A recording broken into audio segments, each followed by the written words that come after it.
another step of wisdom, practical step could be taking your kids out on dates when they're young. And so dads with their daughters and moms with their sons. And number one, it just gives you great one-on-one time with each kid, but it's a way to kind of model for your kids some of the appropriate things in dating. For instance, as a dad, and I take my girls out on dates, it's a chance to model for them how to be treated properly, how a gentleman, takes you to dinner and, does the things, whether it's open the door for you or kind of defer to you or, have you go first or, just practicing manners, those kind of Mhm. things, all those things to just help uh, create moments where my daughters get to see how they should be treated, Mhm. how a gentleman does treat them. And it's just one small step for preparing them to have a standard that they can measure other relationships by. And then so there's, I think those dates can kind of provide that. Mhm. Also, the marriage relationship can provide that. So a kid sees how mom and dad treat each other, and then they realize, oh, that's a standard. And so now, if a boyfriend or girlfriend doesn't treat me like that, or a boyfriend doesn't treat me like my dad treated me when he took me on dates, Mhm. okay, then I've got a standard by which to say, oh, that doesn't meet up to, I think, these proper standards, these standards of right conduct. Mhm. Yeah. I think that, of course, the modeling with them, so taking them out on dates, of course, paints a picture of this is kind of what it looks like or Yeah. should look like. Yeah. And then, of course, the modeling big time is, which is why in the last podcast we talked about working on your own marriage if you're married. And because that's bigger than anything going to paint a picture of this is how a relationship functions. And w- keeping it anonymous with who said this with our 5 kids, but one of our kids said after an interaction with, well, I guess I'll say one of our girls, after interaction with a boy, she said to us that she said, Dad would never talk to you that way. And that the way that boy talked to her was repulsive Mm. because, and she just said, Dad would never talk to you that way. And that for her would like just that modeling that we had laid all these years that you don't even realize you're doing had done enough for her that when a boy talked to her that way, she was like, that is gross. That is not what I That's want. wrong. Yeah. So, so much of this is, of course, yeah, our modeling. Yeah. And so this is where and it's just so much fun when the kids are young. Mm-hmm. But to then continue that when they're Mm-hmm. in middle school Yeah. and even in high school as Yeah. well as preparation. So that's just a practical thing you can do. I think another very practical thing is put dating within the larger family context.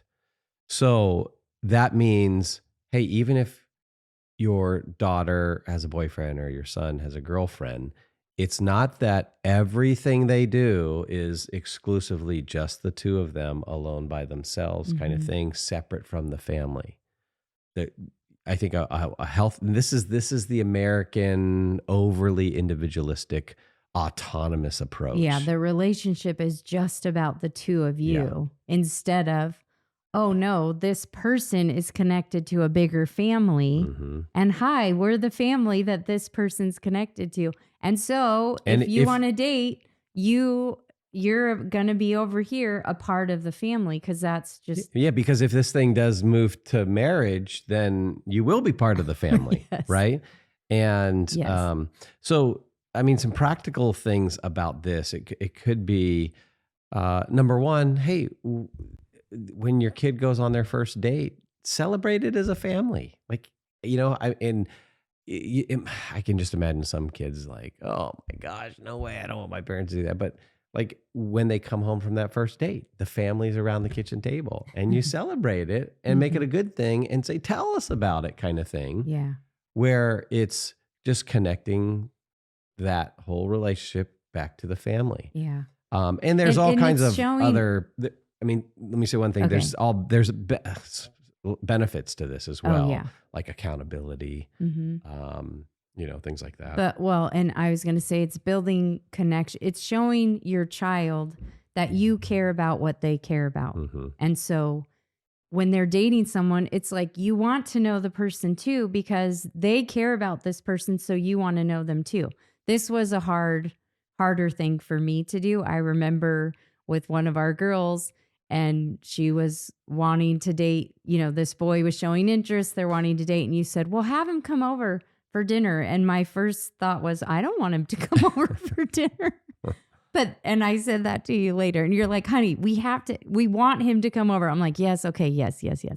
So it's been a challenge for me, but we want them to, of course, with their friends and then who they're dating, we want them to feel like I like what you like, or I'm interested in what you're interested in. So let Yeah. me be a part of it Yeah. too. And then just the practical consideration of I'm a older, wiser person, Hmm. and I might be able to see things you can't see. And as a dad, I have a protective role with my girls. Yeah. If you're dating a bad guy, I want to know, Hmm. Yeah.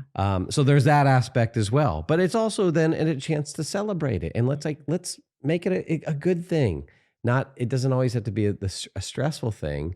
And to celebrate someone's first date, I mean, that can be fun. Yeah. And we celebrate it because it's, again, if it fits with the purposes of a biblical view on things, then it's something that is good. And we want to communicate over and over again that we're all in this together kind of thing. Yes, Yeah. it's your relation, but we're all in this together. And so we want you to talk to us about the good and the bad. Yeah. And so yes, I think that some people would think that's so weird, but this is how you foster conversation is you say, "Oh, how did it go? Tell me about it." And or where are you guys going to go tonight? These sorts of conversation is what helps to open the door Yeah. to the more serious conversations you want to have. Yeah. And look, you'll have to constantly battle your kids thinking it's weird. And Mhm. that's where you say, it's okay. We're going to be weird. Yeah. Christians should look weird in this world. Well, and the good thing, if you have as many kids as we do, you start doing it with the first two, and the other ones think it's normal. Yeah, So it absolutely. just works out great. So You another create a argument, culture in your family. another argument for having a bunch of kids because you lay a foundation, and then this does just become normal. Yeah. Okay. So a couple more real practical ideas under this larger point of making it kind of bringing it into this larger family context might be, hey, how about doing a double date with your kid and their boyfriend or girlfriend? Mhm. Do some double dates where you just go out to dinner and you treat them out and take them out to dinner and hang out together. Yep. Or there's family activities. Every date or every time the young couple is together doesn't mean they have to go off by themselves. No. Sometimes it's, hey, we're gonna hang out and watch the football. We're gonna watch the Steelers game together, Mhm. and we're gonna, as a family, we're gonna, I don't know, play board games or whatever it might be. We're gonna go out we're gonna go out in the river and Mhm. any kind of those family activities.